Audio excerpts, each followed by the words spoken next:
السلام علیکم ورحمۃ اللہ تعالی وبرکاتہ نحمدہ ونصلی ونسلم علی رسولہ الکریم اما بعد فاعوذ باللہ من الشیطان الرجیم بسم اللہ الرحمن الرحیم ان اللہ وملائکتہ یصلون علی النبی یا ایہا الذین آمنوا صلوا علیہ وسلموا تسلیما اللهم صل على سيدنا ومولانا محمد معدن الجود والكرم وآله الكرام وابنه الكريم وبارك وسلم صلاة وسلاما عليك يا رسول الله صلی اللہ تعالی علیہ وسلم۔ نکاح کا بیان جاری ہے۔ اس سے پہلے والے درس میں نکاح کے شرائط، نکاح کا حکم اور نکاح کے مستحبات بیان کیے گئے۔ اب یہاں نکاح کے الفاظ بیان کرتے ہیں کہ نکاح کے الفاظ کون کون سے ہیں، یعنی کن الفاظ سے نکاح منعقد ہوتا ہے، نکاح کرنے کے لیے کن الفاظ کی ضرورت ہے۔ تو کہتے ہیں کہ نکاح کے الفاظ دو قسم کے ہیں۔ پہلے نمبر پر صریح الفاظ، یعنی ایسا لفظ جس سے نکاح مراد ہونا ظاہر ہو۔ مطلب کیا ہوا کہ وہ لفظ ایسا ہو جو نکاح کے لیے ہی استعمال ہوتا ہو۔ جیسے کہ ہم بار بار یہ لفظ بول رہے ہیں، لفظ نکاح، یہ نکاح کے لیے ہی استعمال ہوتا ہے۔ اس کے علاوہ یہ ایک دوسرا بھی لفظ اس میں ہے، وہ ہے تزویج، جو عربی کا لفظ ہے۔ یہ ہمارے عرف میں، ہمارے یہاں پر عام طور پر استعمال نہیں ہوتا۔ ایک لفظ ہے نکاح، دوسرا لفظ ہے تزویج۔ تو یہ دونوں الفاظ ایسے ہیں جو نکاح کے صریح الفاظ میں شمار ہوتے، بلکہ یہی دو الفاظ ہیں جو صریح لفظ کہے جائیں گے۔ یعنی صریح کا مطلب یہ ہوتا ہے کہ یہ نکاح کے لیے ہی استعمال ہوتے ہیں، اور جب یہ الفاظ بولے جائیں گے، یہ دو الفاظ جب بولے جائیں گے تو ان سے نکاح ہی مراد ہوگا، دوسرا کوئی معنی مطلب مراد نہیں ہوگا، لفظ نکاح اور لفظ تزویج۔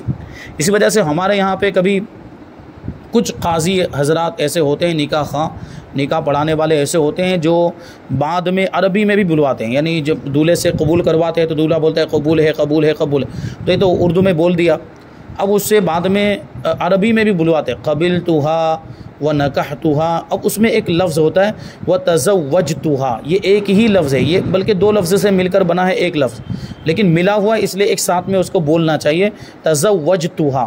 یہ اسی تزویج سے بنا ہوا ہے، تزویج اور تزوج۔ تزویج مطلب نکاح کرانا، اور تزوج معنی نکاح کرنا۔ تو تزویج اور تزوج دونوں لفظ جو ہے یہ نکاح کے معنی میں صریح ہیں۔ تو یہ تزوجتها، اب وہ ظاہر سی بات تھوڑا مشکل ہے بولنے میں، اور جس نے کبھی اس سے پہلے یہ لفظ بولا نہیں ہوگا، بول نہیں پائے گا، اس کے لیے مشکل ہوگا، دشواری، تو وہ ٹکڑے کر کے اس سے بلوایا جاتا ہے، وہ تزوجتها، اس طرح جو ہے کوشش کی جاتی ہے۔ حالانکہ وہ قبول ہے بول دینے سے ہی نکاح ہو گیا، وہ جب اس نے بول دیا۔ اور وہ بھی ہمارے یہاں پہ ایسا مشہور ہے کہ 3 مرتبہ بولنا ضروری، ایسا 3 مرتبہ بولنا بھی ضروری نہیں، ایک مرتبہ بھی بول دیا قبول ہے تو ہو گیا، وہ جو ایجاب ہوا تھا اس کا جواب ہو گیا، تو نکاح ہو جائے گا۔ ایک مرتبہ بولنے سے بھی نکاح ہو جائے گا، لیکن احتیاطاً 3 مرتبہ بلوا لیتے ہیں۔ تو لفظ نکاح اور لفظ تزوج یہ دونوں نکاح کے لیے صریح الفاظ ہیں۔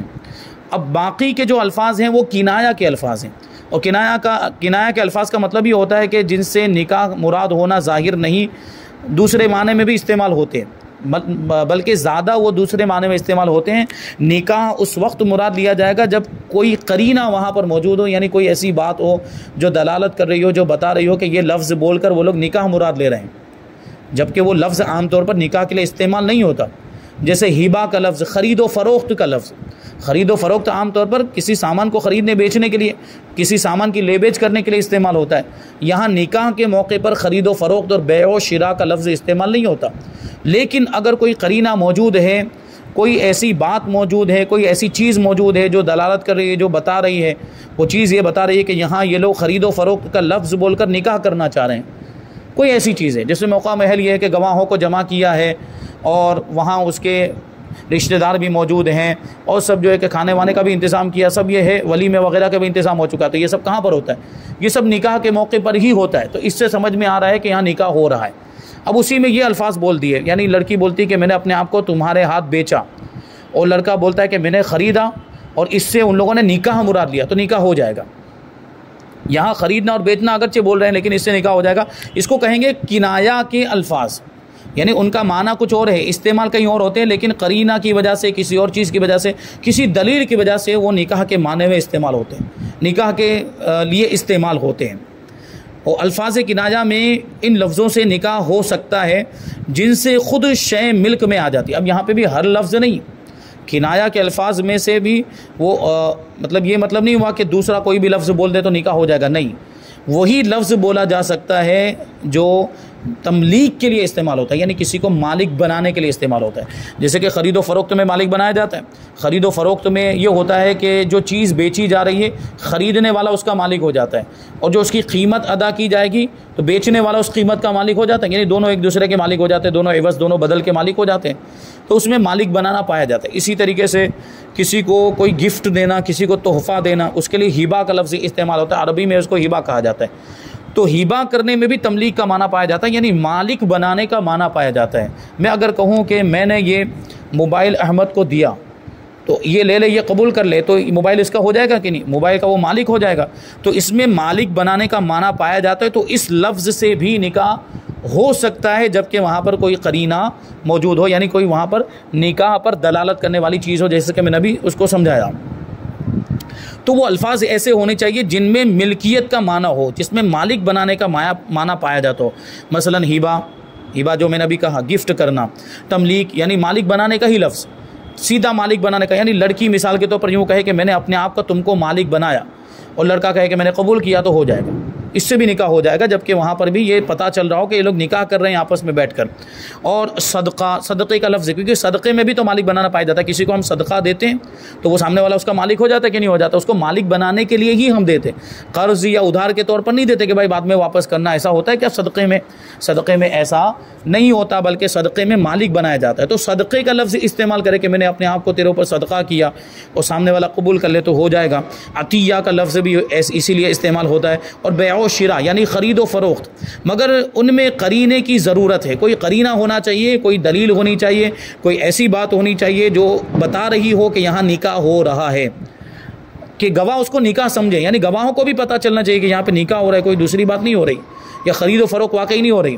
کیونکہ اب یہاں پہ ایک سب سے پہلے اگر بیع و شراء کے الفاظ استعمال کیے تو یہاں خود ہی یہ قرینہ ہوتا ہے کہ وہ میاں بیوی، لڑکا لڑکی دونوں جو نکاح کرنے جا رہے ہیں وہ دونوں آزاد ہیں، تو ان کی خرید و فروخت تو ہو ہی نہیں سکتی، تو یہی قرینہ بن جائے گا، یہی دلیل بن جائے گی کہ یہ لوگ نکاح کر رہے ہیں، کیونکہ خرید و فروخت آزاد کی نہیں ہو سکتی، غلام باندھی کی خرید و فروخت ہو سکتی ہے، اور اب تو غلام باندھی کا زمانہ ہی نہیں ہے، تو لڑکا اور لڑکی کے خریدنے اور بیچنے کا پھر مطلب کیا ہوا؟ تو اس کا مطلب ہے کہ وہ حقیقی معنی میں استعمال ہی نہیں ہو رہے ہیں یہ الفاظ، بلکہ اس کا کوئی مجازی معنی، کوئی دوسرا معنی مراد ہے، یعنی وہ نکاح والا معنی مراد ہے، یعنی میں نے بیچا تم نے خریدا وغیرہ یہ بول رہے ہیں، تو حقیقت میں بیچنا اور خریدنا مراد نہیں بلکہ نکاح کرنا مراد ہے۔ بہرحال یہ الفاظ اگر کوئی استعمال کرے اور اس سے یہ سمجھ میں آ رہا ہو کہ یہ نکاح کر رہے ہیں، کوئی قرینہ موجود ہو جس سے یہ سمجھ میں آ رہا ہو کہ یہ نکاح ہو رہا ہے، گواہوں کو بھی یہی سمجھ میں آ رہا ہے کہ یہاں پر نکاح ہو رہا ہے اور نکاح کے لیے یہ الفاظ بولے جا رہے ہیں، تو اس سے نکاح ہو جائے گا۔ لیکن عام طور پر ایسے الفاظ بولے نہیں جاتے۔ کون ہبہ کے الفاظ بولتا ہے؟ کون خرید و فروخت کے الفاظ بولتا ہے؟ یا کوئی صدقہ یا کوئی تملیک کے الفاظ بولتا ہے؟ نہیں بولتے عام طور پر، کیونکہ وہاں پر ضرورت اس بات کی ہوتی ہے کہ کسی طرح کا شک نہ رہ جائے، کسی طرح کا کوئی شبہ نہ رہ جائے، تو اس لیے، اور پھر وہاں ان الفاظ کے استعمال کرنے کی ضرورت بھی کیا ہے ہم کو؟ اب جب نکاح کا لفظ استعمال کر سکتے ہیں یا تزوج کا لفظ استعمال کر سکتے ہیں، چلو تزوج کا لفظ بھی تھوڑا مشکل ہو جاتا ہے، نکاح کا لفظ کس کے لیے مشکل ہے؟ ہم مسلمان ہیں تو پیدا ہوتے کے ساتھ ہی جب تھوڑے سمجھدار ہوتے ہیں تو نکاح کو سمجھنے لگ جاتے ہیں کہ نکاح کا کیا مطلب ہوتا ہے۔ شادی، ایک دوسرے لڑکا لڑکی وہ نکاح کے بندھن میں، شادی کے بندھن میں جو بندھ جاتے ہیں اسی کو نکاح کہا جاتا ہے، جو میاں بیوی بن جاتے ہیں جس کی وجہ سے اس کو نکاح کہا جاتا ہے، یہ ہر کوئی جانتا ہے، سمجھدار بچہ بھی جانتا ہے۔ تو اب دوسرا کوئی لفظ استعمال کرنے کی ضرورت ہی نہیں رہ جاتی، لیکن انہوں نے بتا دیا مسئلہ کہ اگر ان الفاظ کے ذریعے بھی نکاح کیا جائے اور کوئی قرینہ موجود ہو تو نکاح ہو جائے گا۔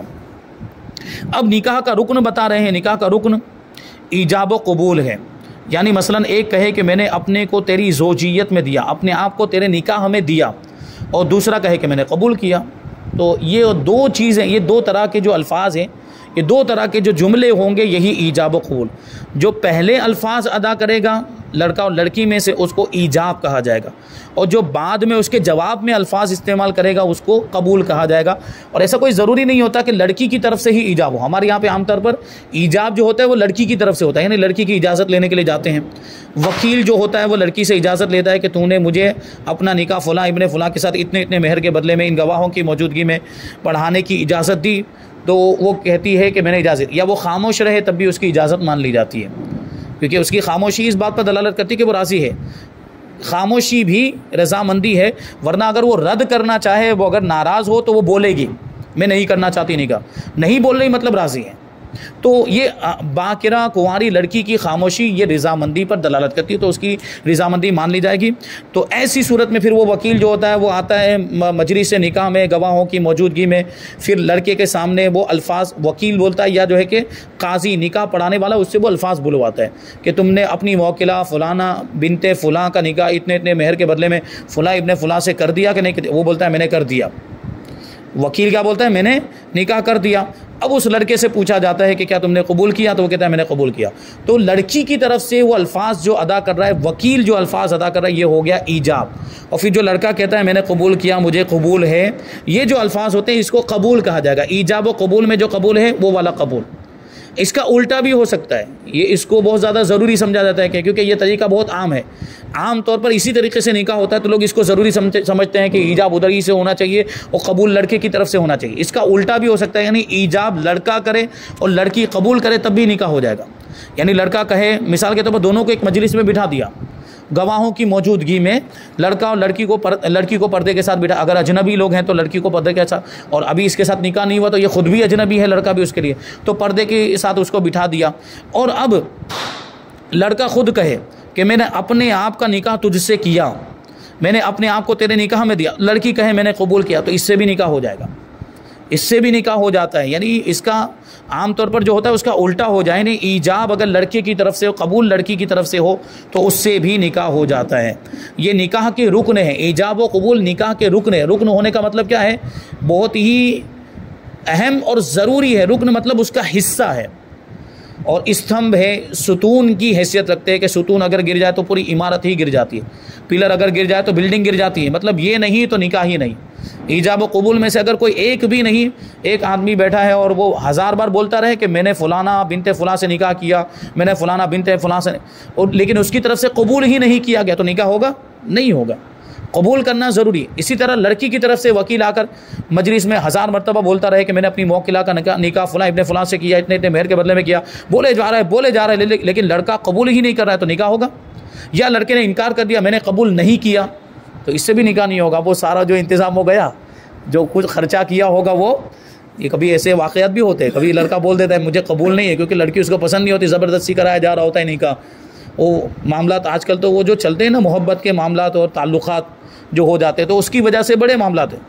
تو ماں باپ کہیں اور کرانا چاہتے ہیں، وہ کہیں اور کرنا چاہتے ہیں، پھر وہ نکاح کی مجلس میں بیٹھ کے الٹا سیدھا کچھ بھی پھر بول دیتے ہیں۔ وہ کہتا ہے نہیں مجھے نہیں قبول ہے، تو وہ نہیں بولے گا، پھر نہیں ہو پائے گا۔ قبول ہے بولے گا تبھی۔ تو ایجاب و قبول یہ رکن ہیں، ان کے بغیر نکاح ہو ہی نہیں سکتا۔ ان میں سے کوئی ایک بھی اگر نہیں ہے تو نکاح نہیں ہوگا۔ اور پہلے جو کہے وہ ایجاب ہے، ان دونوں میں سے پہلے جو الفاظ ادا کرے گا وہ ایجاب ہے، اور اس کے جواب میں دوسرے کے الفاظ کو قبول کہتے ہیں۔ اور یہ کچھ ضرور نہیں کہ عورت کی طرف سے ایجاب ہو اور مرد کی طرف سے قبول ہو، بلکہ اس کا الٹا بھی ہو سکتا ہے، جو میں نے ابھی اس کو سمجھایا۔ اب آگے ہے ایجاب و قبول میں ماضی کے الفاظ ہونا ضروری۔ ماضی سمجھتے ہیں آپ لوگ، پاسٹ کے الفاظ، گزرے ہوئے زمانے کے الفاظ۔ میں نے نکاح کیا، میں نے اپنے آپ کو تمہارے نکاح میں دیا، اس نے کہا میں نے قبول کیا، یہ سب پاسٹ کے الفاظ ہیں، پاسٹ ٹینس کے الفاظ ہیں، گزرے ہوئے زمانے کے الفاظ۔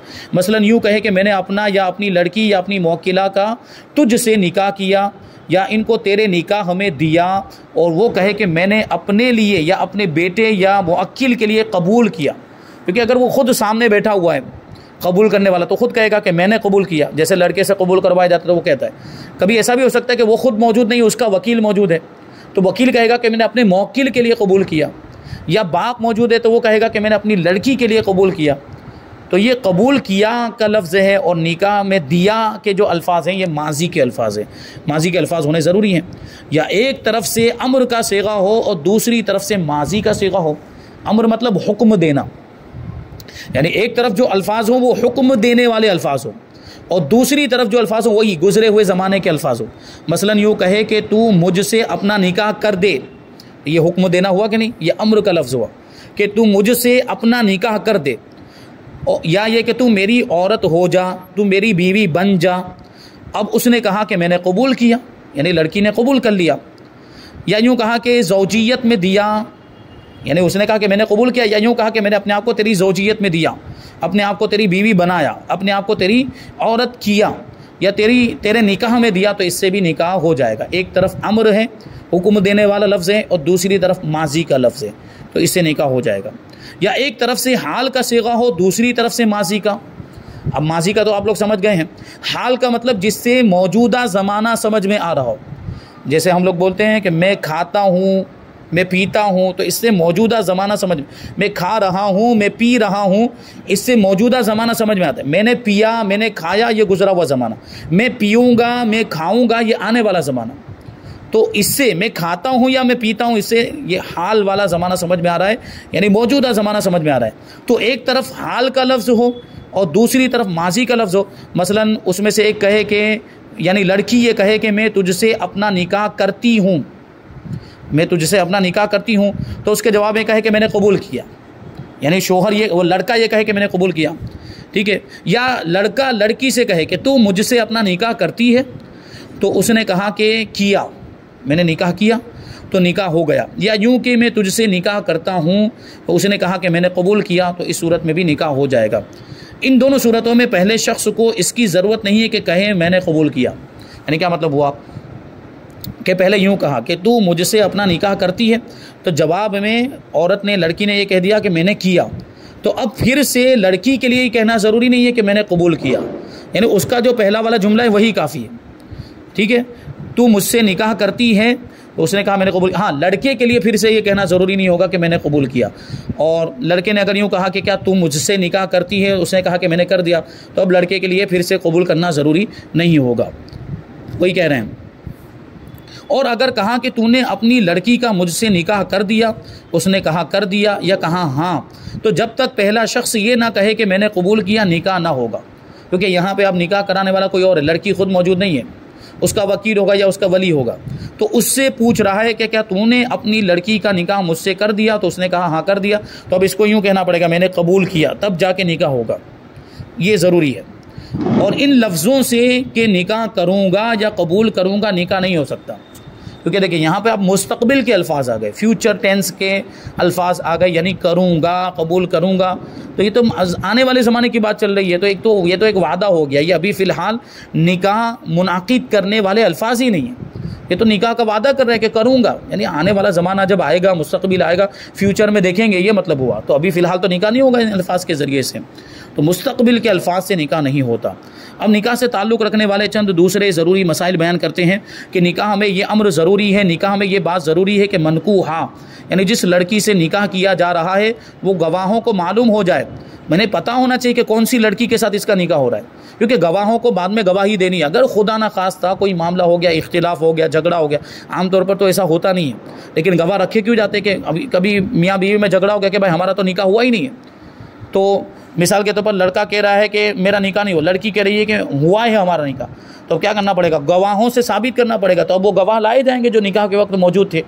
تو اب ان گواہوں کو پتہ ہی نہیں تھا کہ لڑکی کون ہے, تو کیسے وہ گواہی دیں گے, وہ گواہی کیسے دے پائیں گے. تو لڑکی معلوم ہونا ضروری کہ کون سی لڑکی کے ساتھ اس کا نکاح ہو رہا ہے, وہ کسی بھی طریقے سے متعین ہو جائے, ان کو پتہ چل جائے.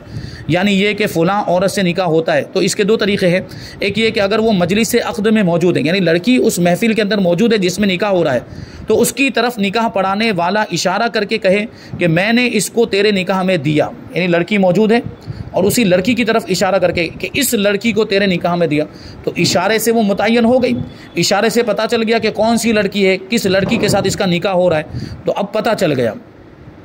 تو اگرچہ عورت کے منہ پر نقاب پڑا ہوا ہو, چہرہ ڈھکا ہوا ہو, بس اشارہ ہی کافی, کیونکہ اشارے سے بھی تعین ہو جاتی ہے. اشارے سے وہ لڑکی متعین ہو گئی. اور اس صورت میں اگر اس کے یا اس کے باپ دادا کے نام میں غلطی بھی ہو جائے تو کچھ حرج نہیں. یعنی اب یہ کہا کہ فلانا بنت فلاں، اس کے باپ کے نام کی جگہ کچھ اور بول دیا تب بھی ہو جائے گا، لیکن چونکہ لڑکی وہاں موجود ہے تو یہی کافی، اشارہ کافی ہے۔ اب اس کے باپ دادا کے نام میں غلطی بھی ہو جائے تو بھی کوئی حرج نہیں، کہ اشارے کے بعد اب کسی نام وغیرہ کی ضرورت نہیں رہتی، اور اشارے کی تعیین کے مقابلے میں کوئی تعیین نہیں۔ دوسری صورت معلوم کرنے کی یہ ہے کہ عورت اور اس کے باپ اور دادا کے نام لیے جائیں، یعنی لڑکی کا بھی نام لیا جائے اور اس کے ساتھ اس کے باپ کا نام لیا جائے یا اس کے دادا کا نام لیا جائے، کہ فلانا بنت فلاں بن فلاں۔ اور اگر صرف اسی کے نام لینے سے گواہوں کو معلوم ہو جائے کہ فلانی عورت سے نکاح ہوا تو باپ دادا کا نام لینے کی بھی ضرورت نہیں۔ یعنی مان لیجئے کہ اس علاقے میں، اس بستی میں اس نام کی ایک ہی لڑکی ہے، اس نام کی دوسری کوئی لڑکی ہے ہی نہیں، اور سب کو معلوم ہے کہ یہ نام اسی لڑکی کا ہے، تو اب خالی اس لڑکی کا نام ہی لے لیا، اس کے باپ کا نام نہیں لیا، اس کے دادا کا نام نہیں لیا، تو وہ نام لینا ہی کافی ہو جائے گا، کیونکہ پتہ چل گیا کہ یہ کون سی لڑکی ہے، اس سے معلوم ہو جائے گا۔ پھر بھی احتیاط اس میں ہے کہ ان کے نام بھی لیے جائیں، یعنی باپ دادا کے نام بھی لیے جائیں، اور اس کی اصلاً ضرورت نہیں کہ اسے پہچانتے ہوں، یعنی گواہوں کا اس کو پہچاننا ضروری نہیں ہے، بلکہ بس وہی دادا یا باپ کا نام آ جانا کافی ہے، بلکہ یہ جاننا کافی ہے کہ فلانی اور فلاں کی بیٹی فلاں کی پوتی ہے۔ اور اس صورت میں اگر اس کے باپ یا اس کے دادا کے نام میں غلطی ہوئی تو پھر نکاح نہیں ہوگا، کیونکہ وہ جانتا پہچانتا نہیں، پرسنلی وہ جانتا نہیں ہے۔ پرسنلی اگر جانتا پہچانتا تو صرف نام لینا کافی ہو جائے گا، لیکن اگر وہ جانتا پہچانتا نہیں ہے تو اب اس کی تعین کیسے ہو پائے گی؟ باپ کے نام کے ذریعے یا دادا کے نام کے ذریعے۔ تو اب اگر باپ کے نام میں غلطی کر دی، یعنی باپ کے نام کی جگہ پہ کسی اور کا نام لے لیا، غلام محمد نام تھا، نور محمد بول دیا یا کچھ اور بول دیا، تو اب اس میں نکاح نہیں ہو پائے گا، کیونکہ اب لڑکی متعین نہیں ہو پائی، تو نام میں غلطی ایسی صورت میں نہیں ہونی چاہیے۔ اور یہاں کہتے ہیں ہماری غرض نام لینے سے یہ نہیں کہ ضرور اس کا نام ہی لیا جائے، بلکہ مقصود یہ ہے کہ تعین ہو جائے، متعین ہو جائے، فکس ہو جائے کہ لڑکی کون سی ہے، خواہ نام کے ذریعے سے ہو یا یوں ہو کہ فلاں بن فلاں کی لڑکی کا نام نہ لیں، بس یہ کہا جائے کہ اس کا باپ یہ ہے، اس کا دادا یہ ہے، اور ان کی لڑکی ہے اور ان کی پوتی ہے، تو لڑکی کا نام نہیں بھی لیں گے تب بھی چل جائے گا، کیونکہ اس طرح وہ لڑکی متعین ہو جائے گی۔ اور اگر اس کی چند لڑکیاں ہوں، یعنی جس آدمی کا نام لیا جا رہا ہے کہ ان کی لڑکی، اور ان کی 4 لڑکیاں ہیں مثال کے طور پر، تو اب کیسے پتہ چلے گا؟ تو کہیں کہ ان کی منجھلی لڑکی، ان کی چھوٹی لڑکی، ان کی بڑی لڑکی، اس طرح کہہ دینے سے بھی وہ تعین ہو جائے گی۔ اور چونکہ ہندوستان یعنی پاکستان، ہندوستان بر صغیر وغیرہ میں عورتوں کا نام مجمع عام میں ذکر کرنا معیوب سمجھا جاتا ہے، برا سمجھا جاتا ہے۔ ہمارے یہاں پہ ایسا نہیں، ہمارے یہاں پہ نام لیا جاتا ہے، لڑکی کا بھی نام لیا جاتا ہے، تو اس میں تو کوئی مسئلہ ہی نہیں ہے اور اس کو معیوب نہیں سمجھا جاتا ہے۔ کچھ علاقے ایسے ہیں جہاں پر آج بھی لڑکی کا نام مجمع عام میں اجنبیوں کے سامنے لینا یا اس کو بیان کرنا برا سمجھا جاتا ہے، تو وہاں پر پھر اس کے باپ کا نام لیا جائے گا، اس کے دادا کا نام لیا جائے گا۔ لہٰذا یہی پچھلا طریقہ، یعنی یہ بعد والا آخری والا جو طریقہ ہے یہاں کے حال کے لیے مناسب ہے، یعنی ہندوستان پاکستان کے حال کے لیے یہ مناسب، یعنی جہاں پر لڑکی کا نام لینا برا سمجھا جاتا ہو وہاں باپ کا نام لیں گے اور اس کے دادا کا نام لیں گے، لیکن جہاں لڑکی کا نام لیا جا سکتا ہے تو وہاں لڑکی کا نام لیں گے، لڑکی کے نام کے ساتھ اس کے باپ کا نام لیں گے۔ ہمارے یہاں پہ بس اتنا ہی ہوتا ہے، دادا کا نام عام طور پر نہیں لیا جاتا، لڑکی اور اس کے باپ کا نام اور سرنیم لے لیا جاتا ہے، اس کے ساتھ میں شامل کر دیا جاتا ہے سرنیم، اٹک جس کو ہم لوگ کہتے ہیں۔ تو باپ کے نام کے ذکر کی وجہ سے پہلے ہی تعین ہو چکی ہوتی ہے، لیکن اس کے ساتھ سرنیم جب آ جاتا ہے تو اور زیادہ تعین ہو جاتی ہے، اور زیادہ وہ ابہام جو ہے وہ دور ہو جاتا ہے۔ اب کسی طرح کا کوئی شک نہیں رہ جاتا، کوئی شبہ نہیں رہ جاتا کہ یہ فلاں کی بیٹی ہے اور فلاں کون ہے، تو وہ لکڑے والا ہے یا وہ یہ ہے وہ ہے، جو بھی اس کا جو سرنیم اس میں جوڑ دیا جاتا ہے تو اس سے تعین ہو جاتی، یہ کافی ہے۔ تو یہ نکاح کے الفاظ اور نکاح کے چند ضروری احکام بیان کیے گئے۔ اب یہاں بہت ہی اہم چیز اور بہت ضروری مسائل بیان ہوں گے کہ وہ کون سی عورتیں ہیں جن سے نکاح حرام ہے، جن سے نکاح نہیں ہو سکتا ہے، یہ جاننا بھی بہت ضروری ہے۔ انشاءاللہ تبارک و تعالیٰ محرمات یعنی جن عورتوں سے نکاح حرام ہے وہ تفصیل کے ساتھ آنے والے درس میں بیان کریں گے۔ اللہ تبارک و تعالیٰ کی بارگاہ میں دعا ہے کہ جو کچھ بھی بیان ہو اس پر ہم سب کو عمل کرنے کی توفیق عطا فرمائے۔ وما علینا الا البلاغ۔ السلام علیکم۔